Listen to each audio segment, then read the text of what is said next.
Hey, what's good, everybody? I'd like to welcome you guys to the Guru channel. Today's video, man, I wanted to show you guys and discuss some of the OG CD pressings that I have of Megadeth's albums. Probably, I guess, the past 2 or 3 years, I had decided I wanted to swap out the 2004 versions for the OG pressings because it was brought to my attention as I did some research that those versions were remixed, they were remastered. Apparently Dave Mustaine had went back in. He had like taken out original parts and re-recorded them. And also the remaster versions, to me, they're just a bit too overproduced. The productions are just way too clean, and it kind of takes away of the rawness of what the original versions possessed, in my personal opinion. And personally, I just kind of have a thing about bands going back in and re-recording classic records. I just have a thing about that. I can't stand when bands go back in and they like re-record original parts. I'm perfectly fine with bands remastering to make those original records sound better, but when you go back in and you take out the original part and add in the new part, it's really just a big pet peeve of mine, and I really don't like it. Now, if you're somebody that is perfectly fine with the 2004 versions of the Megadeth albums, then you might want to skip this video because I don't want to ruin that for you. I don't want to ruin that experience for you. So if you're somebody that's satisfied with those particular versions, then you might want to just stop this video now and not even watch it. But I felt the need that hey, I wanted to show my collection and what I've gotten so far. So let's get started with this video. Right off the bat, I do not own an OG CD pressing of Killing Is My Business, so I won't be talking about that one. So instead, we're gonna get right into Megadeth's second album, which is Peace Sells, Who's Buying, released in 1986. And I found this on a website that I used to purchase CDs from called secondspinrecords.com. That website is no longer around anymore. They decided to shut down, I think, about 2 or 3 years ago. And I'm deeply saddened by that because I used to find a lot of good stuff for really reasonable prices on that website. But I found this on there for like, I think it was $12.99, so roughly like $13. And just to show you guys the difference, man, the back cover, it actually retains the original back cover that's found on the vinyl release and on the reissue vinyl release. So you have that destructive post-apocalyptic background with the picture of the band members, the lineup at the time. Dave Mustaine, Dave Ellefson, Chris Poland, Gar Samuelson. Show you the CD artwork right quick. CD artwork, it's not. Yeah, the CD artwork, it's nothing. It's nothing to honk. It's nothing to brag about. It's just a silver CD with the band's logo on there, the title of the album, and the track listing. But it's a lot better than the 2004 version. But and also has the Combat Records logo on there too. But when I bought this, I gotta tell you, before I bought this version, Peace Sells was an album that I always liked from Megadeth, but it wasn't always my favorite Megadeth album. I always respected that record for the impact that it had on metal music, especially thrash metal. But when I bought this version and I put it in and I listened to it, the appreciation for this record just easily rose up. The big difference is that the production on here, I think this is the Randy Burns mix of the album, if I'm not mistaken. I think Randy Burns. Yes, it says produced by Dave Mustaine and Randy Burns. This is Randy Burns' mix of the album. And if you have the 2004 version, a few of the songs of Randy Burns' mix are on that version as bonus tracks. But what I like so much about this particular version is that you really hear the rawness. You really hear the rawness. You hear a young band that's still hungry, and you hear that raw energy that they present on this record. I mean, the production ain't the best, but at the same time, you got to think this is 1986. Thrash metal was still brand new. It was still fresh, and it was still mainly an underground thing. Although, you know, Megadeth would be one of the first bands to get signed to a major label, thrash metal was still an underground thing. It was still a burgeoning subgenre that was starting to reach its peak and, you know, gain more mainstream attention. So the production on here wasn't always the greatest, but I think that I think that the production being what it was is what really worked in the album's favor when it initially was released, because it still had that underground feel to it. You know, it still had that feel to it where, like, this is underground metal. This isn't mainstream. This isn't glam metal. You know, it almost has that aesthetic, like, yeah, this is underground stuff that the real metalheads listen to. We're not even really supposed to be listening to this kind of vibe to it. But just a few of the songs on here, like The Conjuring on here, when I first heard The Conjuring, it was on the 2004 version. And I used to wonder, like, I don't get it. Why is this song so scary? It doesn't sound scary to me, but that's because of the overproduction on that 2004 version. This version, I mean, it's just so much more sinister. The Conjuring is just so much more sinister, and it really clicked with me why this record, why it was so scary and why it's such a fan favorite. And then the title song, Peace Sells is just a lot more leaner and meaner on this version. Devil's Island, which is another one of my favorite Megadeth songs, I actually liked it there on the 2004 version, but hearing it in its original mix, man, it's just so much intense. The riffs are just so much more aggressive. They pack way much more of a punch. So many good songs here. Bad Omen, Good Morning, Black Friday has risen in the ranks as one of my favorite Megadeth songs. I mean, all around, this Randy Burns mix of the album, it just gives a more underground thrash metal feel that 2004 remastered version really took away from. You know, basically, this album has that grit, it has that rawness, it has that intensity that that really is why the record was such a huge success when it was initially released. So because of this, and because I now own this version, Peace Sells has risen in ranks as one of my favorite Megadeth albums.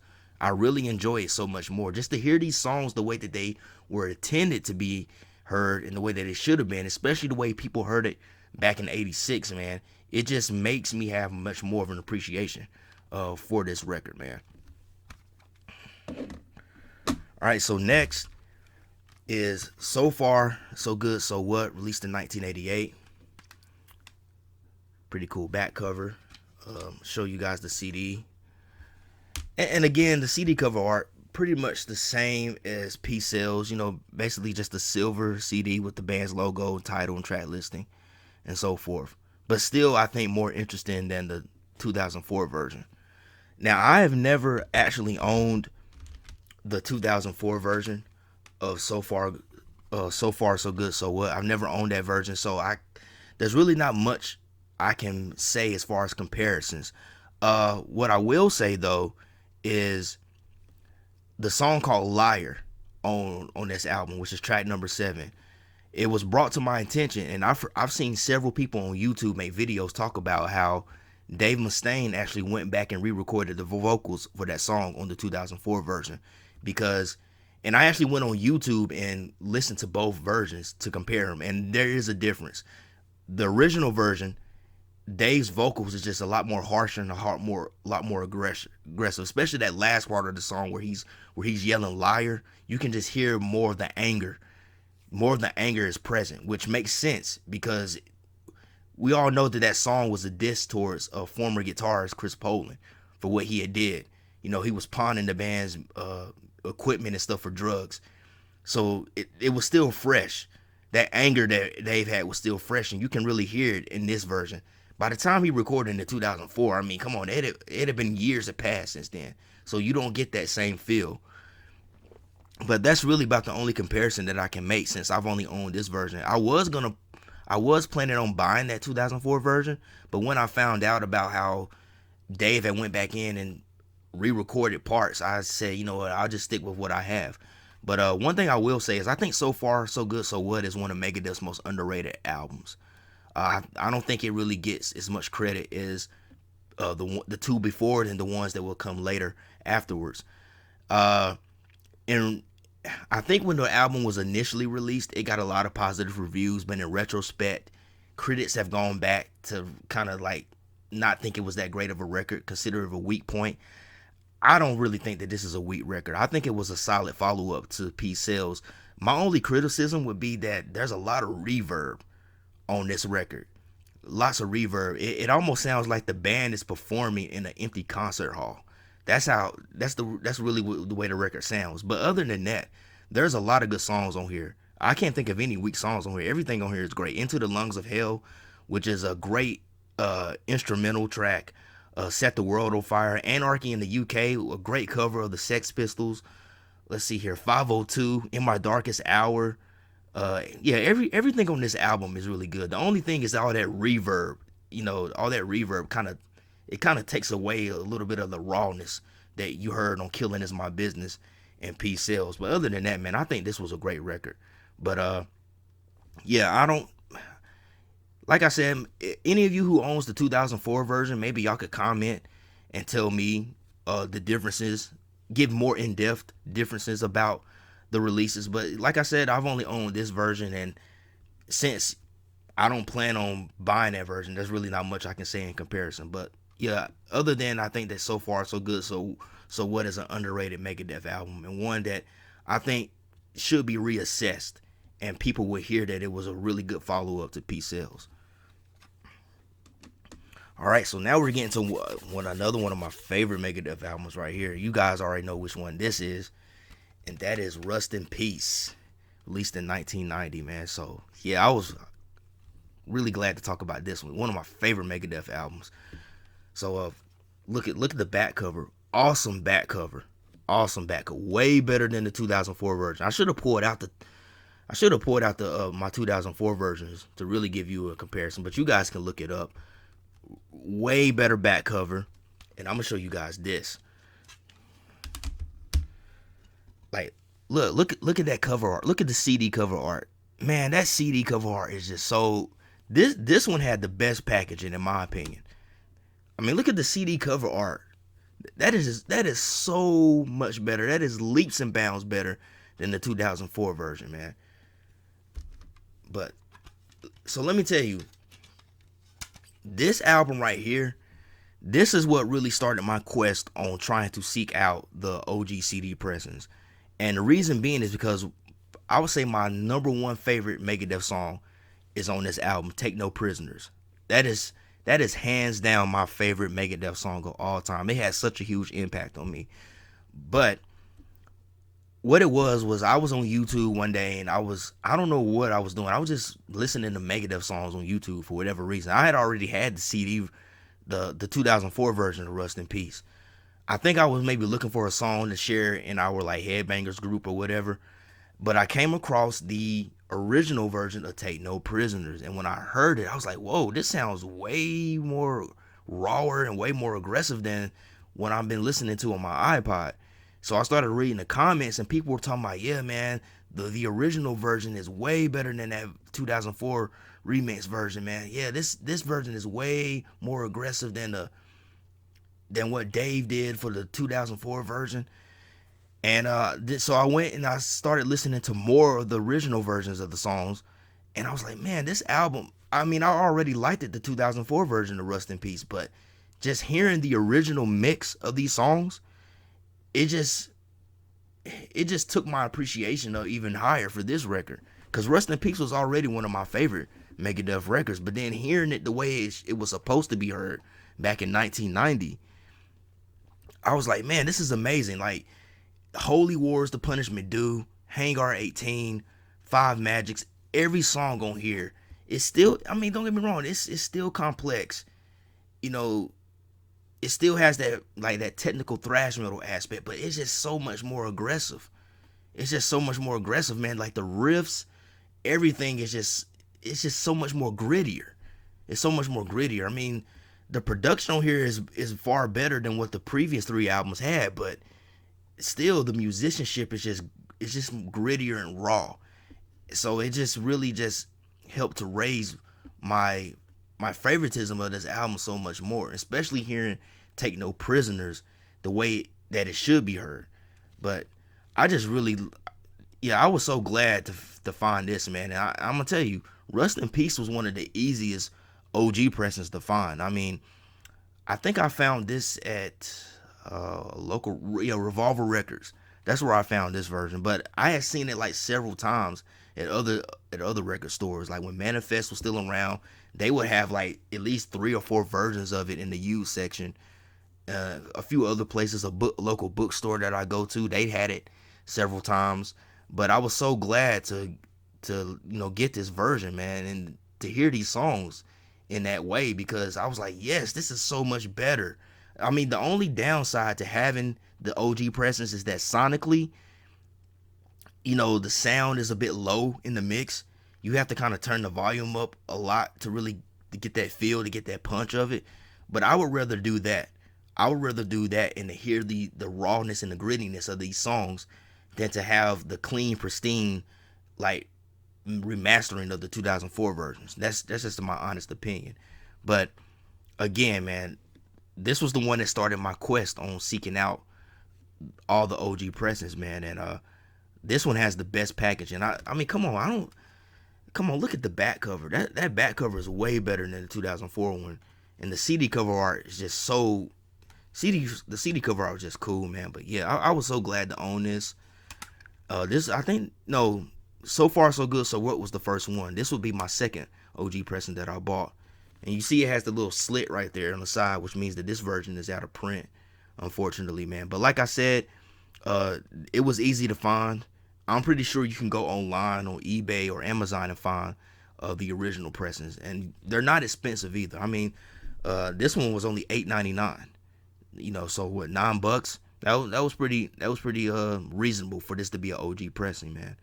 But yeah, this is definitely one that I would recommend, like, hearing the original mix of, man, because I'm telling you, you will enjoy the songs so much better hearing them the way that they sound on this version. All right, so next one, here's another one of my favorite Megadeth records. This is actually the first Megadeth album I heard. Actually, one of the first Megadeth songs that I heard is actually on this album. But Countdown to Extinction, released in 1992. I found this at Got Books, a local bookstore that also sells used music CDs and vinyl and stuff. I found this there. Only paid $6. So cover art, back cover. The back cover is way cooler. Got Vic Rattlehead and a bunch of skulls on lines or whatever. Let's see here. CD cover art is really cool too. Not as excuse me, not as good as Rust in Peace, but still better than the 2004 version. Really cool. But so as far as like the production on here, so this is 1992. So at that point, I think heavy metal production had gotten a lot better, especially for bands who were signed to major labels. So the production on here sonically sounds really good. It's loud, it definitely packs a punch, man. But I know Countdown to Extinction was a record. Most people consider this to be Megadeth's Black Album because it was kind of in the same vein, a similar vein. They went for a more commercial, heavy metal sound. But with this OG version, it still sounds a little bit more grittier.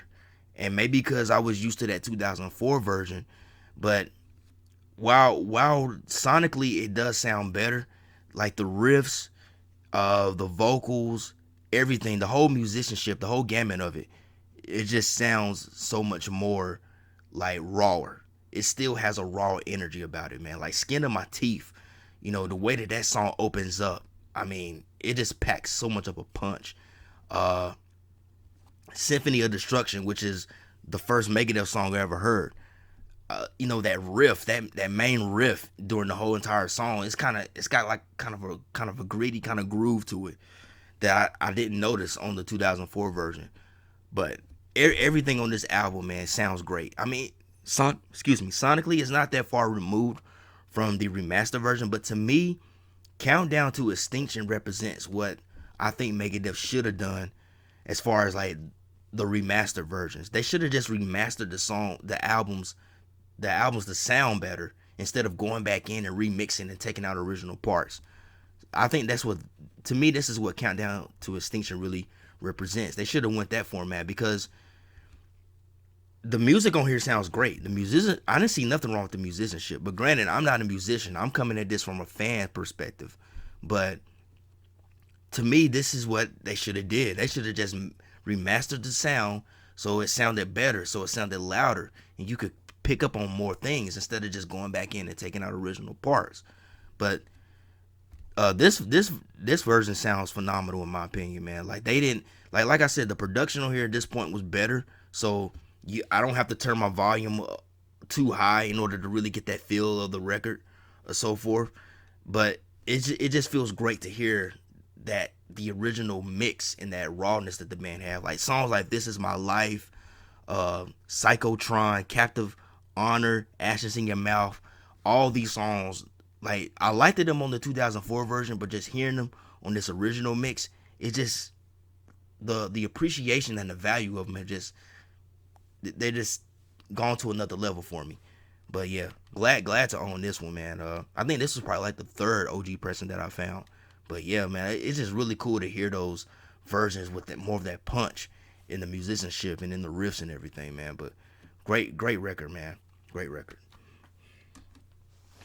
All right, so next is Euthanasia, released in 1994, man. There's the original back cover. I think the CD, this is the second best CD cover art right here. This is the second best CD cover art right here. See that it's got the picture of the band members of the lineup. Second best cover art right here. Yeah. If you have the 2004 version, I think this picture actually, I think it appears in the liner notes. This picture. Well, I think it appears in these liner notes too. And there's like the insert, the inside insert, which I think, if I'm not mistaken, I think that also appears on the 2004 version. But yeah, Euthanasia, man. Yeah, this is another one of my. This has recently become another one of my favorite Megadeth albums, especially with this OG version, man. But like I said, 1994 heavy metal production was a lot better, especially with bands that were on major labels, man. So sonically, the album sounds great, man. But it's like I said, I'm probably gonna be repeating myself a lot through this video, but like I said, sonically it sounds better, but the musicianship just has way much more regret to it. So not to repeat myself, I want to say that Euthanasia, I think that this is a bit of an underrated album in Megadeth's discography too. To tell you the truth, I actually kind of like it better than Countdown to Extinction. I think that they kind of brought back a little bit more of that aggressiveness that was kind of lost on Countdown to Extinction. In my opinion, they kind of brought it back a little bit. Still more of a commercial sound as far as 90s heavy metal goes, but not very thrashy either. There's not too many thrash parts on this record. I don't think there's any thrash parts on here, to be quite honest with you. But one thing I will say is that I think Euthanasia has Dave Mustaine's best vocal performance. That's what I like so much about this record. I don't know what Dave was doing as a vocalist around this time. I don't know who he might have been, if he had been taking vocal lessons from somebody, man. But I hope whatever he was doing at this time, I hope he does it. He keeps doing it. He does it again. I hope he does it again, because his vocals sounded so awesome on this record. I mean, Dave Mustaine has never been known as a great vocalist. We all know that. We know that. And I think what makes Dave such a good frontman was that where he lacked in singing ability, he just had a uniqueness about his vocals. That kind of snarly, kind of menacing style that he has. But on here, it's like he's hitting every note just right. On prior albums, you can kind of tell that he's kind of struggling vocally on some parts, but this one, it's like he was hitting it right on the nail on every part, man. That's what I like so much about Euthanasia. But yeah, man, this great record right here. And like I said, sonically, man, it's not too far removed from the remaster version. I don't guess they had to do too much remastering when they did that one, but still, this original version brings back a lot of those more heavier, punchier riffs that's kind of missing from that remixed and remastered version that came out, man. All right, so next we have Cryptic Writings, released in 1997, I believe. Yeah, this is the OG pressing. Well, Sorry, of course it is. I wouldn't be showing you if it wasn't. That's the CD. That's the OG cover art and stuff right there. The original back cover. I've never owned the 2004 version. I know that the 2004 version has a it's black. The cover is black. The OG ones are silver. I bought this off of eBay, and I think it was either $6.99 or $7.99. Whatever the price was, it wasn't that expensive. But yeah, Cryptic Writings. I think Cryptic Writings is a pretty solid record. It was definitely another change in sound because to me this record had more of a, it was more hard rock than heavy metal in a lot of ways. I guess they kind of went for a more like mainstream rock sound with this record, so it was different. But I think the songs on here are really good. Like the song called Trust. Trust is actually one of my favorite Megadeth songs. Very, very catchy song, man. So this album really showcased like the diversity of Dave Mustaine's songwriting and so forth. Yeah, Trust. I really like Trust. That's one of my favorite Megadeth songs. Very, very catchy. Sometimes I'm not even thinking about Megadeth, and the whole rhythm and the whole melody and chorus to Trust will pop in my head, and I'll be singing it for like a whole day. But yeah, really great record. Sometimes I think it gets overlooked. I think a lot of people overlook it because the band took such a drastic change in sound. But it's a good record. Yeah, it is more commercial sounding. It does have more of a mainstream vibe, but just because it's mainstream doesn't mean that it's terrible either, man. But a lot of great songwriting on this record, man. Let's see. Next we have Risk, released in 1999. I think this was the last album they did with Marty Friedman, and I think Cryptic Writings was the last one with Nick Menza. I could be wrong about that, but yeah, OG pressing. Never owned the 2004 remixed and remastered version. So it has the original cover, back cover. Let's see here. Here's the original CD cover art. Really cool insert right here. The cat catching the mouse. So I can't really, sorry about that. Yeah, I can't really compare, just like Cryptic Writings and So Far So Good, So What. This one I can't really compare as far as like sounds. I don't know. One thing I will say is that I like the cover for the remaster version better than this cover, because the cover for the 2004 version has the cat like waiting, getting ready to catch the mouse. The mouse is kind of like peeking out through the hole, and the cat is watching it. So I kind of like that cover. I like the cover better. But yeah, I don't really listen to Risk all that much. It's not really one of Megadeth's most celebrated records. Like most Megadeth fans would consider it to be their worst record. I've listened to it like a few times. At this point, I could say it's not one of my favorites either, which is interesting, seeing as I like the Cryptic Writings. But I don't know. I think that Cryptic Writings just was. I think there was something about Cryptic Writings that was just more cohesive and resonated with me more than Risk. But I probably should maybe go back and re-listen to Risk a few more times. I do respect the fact that the band wanted to do something different. And again, more positives about it is that it really showcased the diversity of Dave Mustaine's songwriting. It really showed how great of a songwriter he really is, in spite of what people may think about the record. I do remember there being like a lot of interesting kind of things that you didn't hear on typical Megadeth albums that came with this record. So yeah, I might just go back and re-listen to this record and maybe do a solo review on it to give you my thoughts. But yeah, I think this was the last one with Marty Friedman. But that's really about all I can say about this record, because I don't really listen to it that much. And like I said, I don't have the 2004 remastered version to really compare the difference in sounds. I would imagine at this point, 99, I don't think there would have been too much remixing and remastering they had to do. But if you do own both versions, or you've heard both versions, let me know in the comments. Hit the comment box to let me know what you've taken from listening to both versions. All right, and last but certainly not least, we have The World Needs a Hero, released in 2001. Let's see here. What is that? That's the, hold up. That wasn't a good, can't really see the cover art that good. There you go. Hope you guys can see that cover art. Again, this is another one.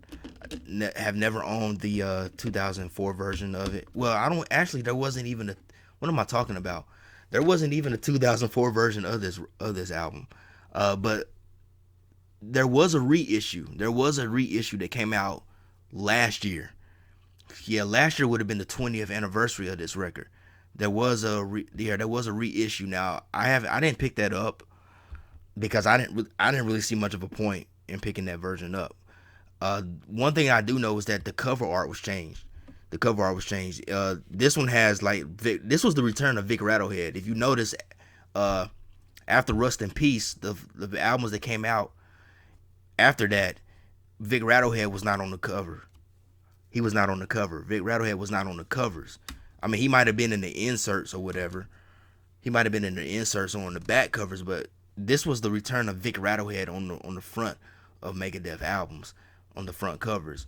But this album was supposed to have been like a return to form for Megadeth, because after Risk Encrypted Writings, because this is them going back to their roots, so to speak.